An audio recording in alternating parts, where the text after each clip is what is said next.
Hello everyone, कैसे हैं आप सभी। उम्मीद करता हूं सभी बच्चे बहुत अच्छे होंगे।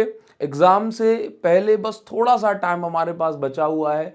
अब इस टाइम में जितना आपसे हो सकता है उतना ज़्यादा से ज़्यादा आप रिवीजन करें। बच्चों, जितना हो सकता है अब रिवीजन करें। कोशिश करें कि नया कम पढ़ें और ज़्यादा से ज़्यादा पुराना रिवाइज करें। अगर पुराना रिवाइज हो चुका है तो आप न्यूमेरिकल थोड़े बहुत ऊपर ऊपर से देख सकते हैं, या उससे भी ज़्यादा ज़रूरी है कि आप कॉन्सेप्चुअल क्वेश्चन देख सकते हैं।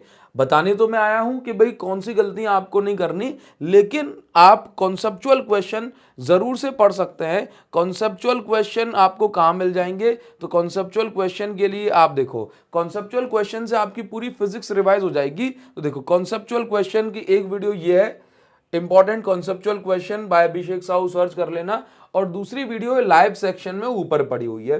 तो ये कॉन्सेप्चुअल क्वेश्चन आप रिवाइज कर सकते हैं फास्ट ट्रैक मोड में। तो इससे होगा क्या कि पूरी फिजिक्स का आपका रिवीजन भी हो जाएगा और आपको अच्छा लगेगा कि भाई क्वेश्चन भी एकदम प्रैक्टिस हो जाएंगे। ठीक है, अभी मैं आपको बताता हूं कि पेपर में आपको कुछ 2-3 गलतियां नहीं करनी है है ना। ऐसे पेपर लिखे कि पेपर में आपको जो है अच्छे मार्क्स मिले। देखो, पहली चीज तो ये है कि ऐसा रिकमेंडेड है, आप सभी जानते हैं कि कम से कम 5 घंटे की नींद आपको लेनी है आज जो है रात को। ठीक है, अब ये बात मैं भी जानता हूं कि बहुत सारे बच्चे ऐसे होंगे जो रात को आज सोएंगे ही नहीं, जो 2-3 घंटे सोएंगे। ठीक है, आप अपने हिसाब से देख लेना, आपकी बॉडी जो अलाउ करती है।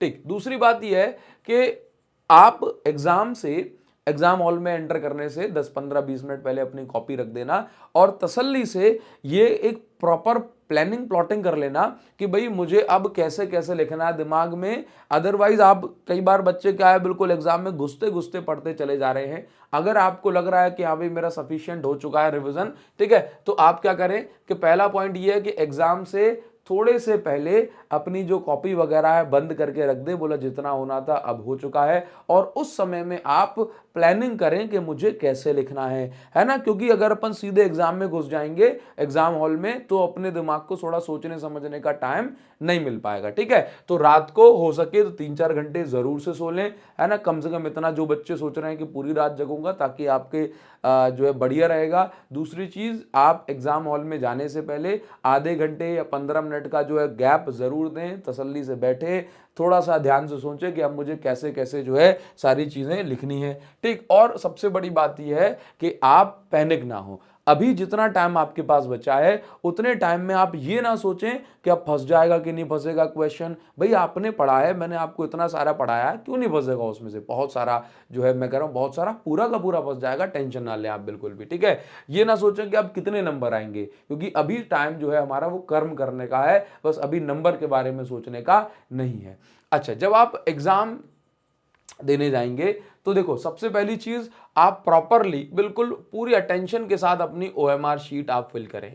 ठीक है, उसमें कोई गलती ना करें। बोला सर हम जानते हैं, एक्चुअल में क्या होता है कि अपन जल्दबाजी में ओएमआर शीट में कोई गलती कर देते हैं। हालांकि उससे आपका रिजल्ट रुकेगा नहीं, लेकिन अपने दिमाग में यही लगा रहता है कि चलो अब इससे बहुत बड़ी दिक्कत ना हो जाए, तो कहीं ना कहीं अपना जो अटेंशन होता है वो डिस्टर्ब होता है पेपर लिखते समय। ठीक है, दूसरी चीज ये है कि आप, सीबीएसई की सबसे बड़ी बात यह है कि वो बच्चे को डराना चाहती है ना। मतलब जो सीधा सीधा सा क्वेश्चन होगा, उस क्वेश्चन को वो घुमा करके पूछेगी, और बच्चे बड़ा क्वेश्चन देखते ही डर जाते हैं, है ना। लगता है कि अरे ये पता नहीं कहां से आ गया। तो ये गलती आपको एग्जाम में नहीं करनी कि आप अगर क्वेश्चन को बड़ा देखें तो छोड़ दें या डर जाएं। पहले आप उस क्वेश्चन को ढंग से उसको रीड करो, ढंग से पढ़ो और समझो कि क्या ऐसे डेटा, ऐसी गिवन वैल्यूज वाला मुझे कोई फॉर्मूला याद है, कहीं मैंने कोई पढ़ा है ना। तो आप जो है पाएंगे कि आप उसमें कुछ ना कुछ जरूर से आप उस पॉइंट को पकड़ लेंगे, तो अपन उसको पूरा कर लेंगे, है ना। तो कम से कम जो क्वेश्चन अपन को टफ लग रहा है उसको 2 बार जरूर पढ़े। ठीक है, इसके बाद अगला पॉइंट आप याद रखें, कई बार जो ऑप्शन में वो पूछ लेता है ना, कई बार क्वेश्चन में क्या देता है कि which option is not correct. ठीक है, और अब जब ऐसे नॉट करेक्ट देता है तो अपन क्या करते हैं कि नॉट पे ध्यान ही नहीं देते इतने बड़े सेंटेंस में, और अपन जो है करेक्ट जो ऑप्शन अपन को दिखता है, क्योंकि अपन को पता है ये चीज सही है, तो ऑप्शन में अपन पटाख से टच कर देते हैं, टिक कर देते हैं, है ना। तो करेक्ट पूछ रहा है, नॉट करेक्ट पूछ रहा है, इस पर ध्यान देना है। देखो ये बातें सिर्फ वीडियो के लिए नहीं है, ये बातें आपको कल जब आप पेपर दे रहे होंगे तो आपको ध्यान रखनी है।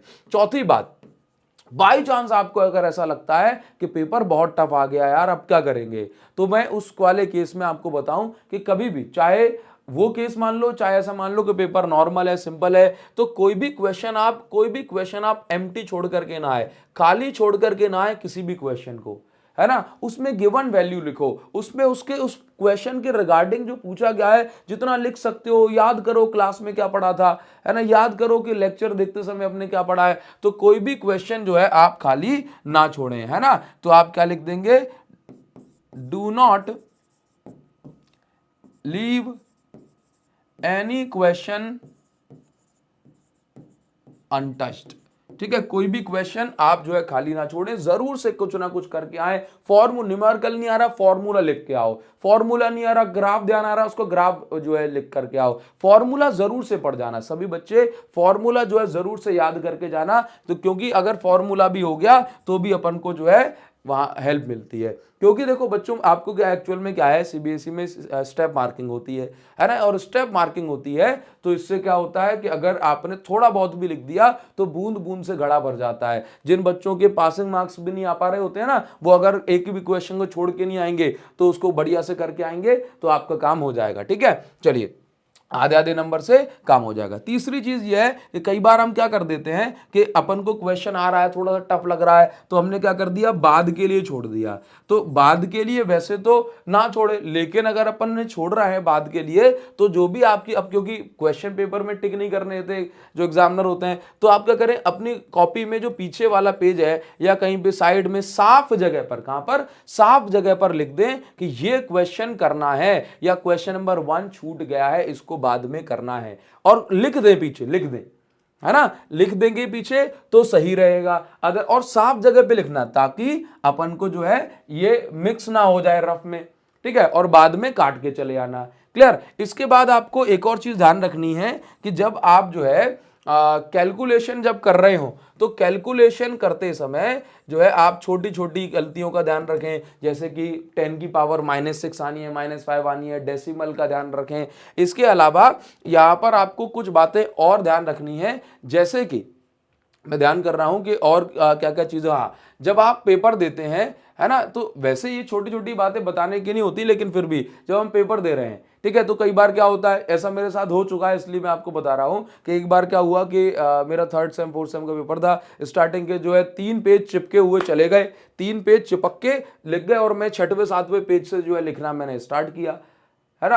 अब बाद में जब पेपर हो गया तब मैंने स्टार्टिंग में दिखा रहे, मैंने कहा तो 6 पेज गाली हो गए मेरे पूरे जो है सेमेस्टर में। हालांकि मैंने पीटीओ वगैरह उस पर लिख दिया था, लेकिन पूरे सेमेस्टर में जब तक रिजल्ट नहीं आ गया तब तक मुझे यही लगता रहा कि पता नहीं वो 6-7 पेज जो है चेक हो गए या नहीं हो गए, या एग्जामिनर को लगे कॉपी खाली है। तो आप बिल्कुल ध्यान रखें कि आपसे बीच में कोई पेज ना छूटे और तरीके से आप इसको लिखें, है ना। और उसके बाद मैंने फिर से कहा कि कोई भी क्वेश्चन आप जो है खाली छोड़ करके नहीं आएंगे, जरूर से इस क्वेश्चन को करके आएंगे। और हाँ, एक चीज और मैं आपको बता दूं कि अगर आपको बाई चांस ऐसा लगे कि पेपर टफ आ गया, आपके हिसाब से पेपर टफ आ गया, तो याद रखिए कि मैं आपको बिल्कुल बता रहा हूं, इस बात को बिल्कुल आप दिमाग में बैठा लो कि वो पेपर जो आपको एक नजर में देखने पर बहुत सारे बच्चों को लगता है कि ये पेपर तो हार्ड है, ऐसे टाइम के लिए बस आपसे बस एक बात कहना चाहता हूं सभी बच्चों से कि आप बस ये मान के चलें कि अब मैं इस पेपर को दोबारा से पढ़ूंगा, दोबारा से पढ़ना उस पेपर को, आप ये पाओगे कि अरे इसमें तो बहुत सारा कंटेंट ऐसा है जो मुझे आता है, बस मैंने एक नजर में उसको समझ लिया कि ये टफ है।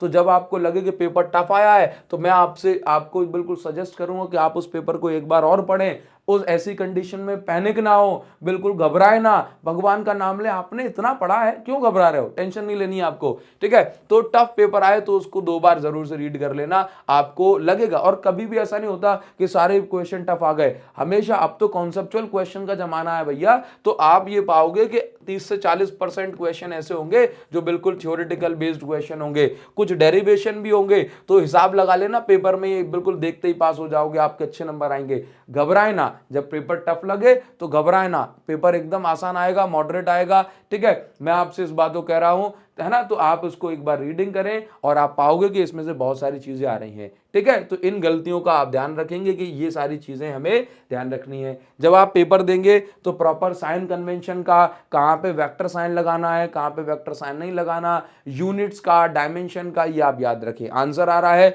तो फाइनल आंसर के बाद जो भी प्रॉपर उसकी यूनिट है वो लिख करके आए, है ना। कोई भी न्यूमेरिकल आया, सेंटीमीटर में दिया है तो उसको मीटर में कन्वर्ट करें अगर जरूरत है तो, ध्यान होना चाहिए अपन को, है ना। फोकल लेंथ वाले क्वेश्चन में अगर सभी वैल्यू सेंटीमीटर में दी है तो सेंटीमीटर में रखो। अगर डायग्राम है तो डायग्राम में अगर सही डायग्राम आपको आता है तो बनाओ, और सही डायग्राम अगर नहीं आता गलत मत बनाना बस, क्योंकि डायग्राम बिल्कुल दूर से ही पकड़ जाता है ना। तो बस ये सारी चीजें हैं आपको ध्यान रखनी है। सभी बच्चे जो है बहुत अच्छे से अभी पढ़ें, बिल्कुल शांति से, और जो पूरी साल आपका और हमारा प्यार बना रहा, आगे भी बना रहेगा। उम्मीद करता हूं कि आप सभी मुझे भूलेंगे नहीं, है ना, और मिलेंगे आपसे बहुत जल्द।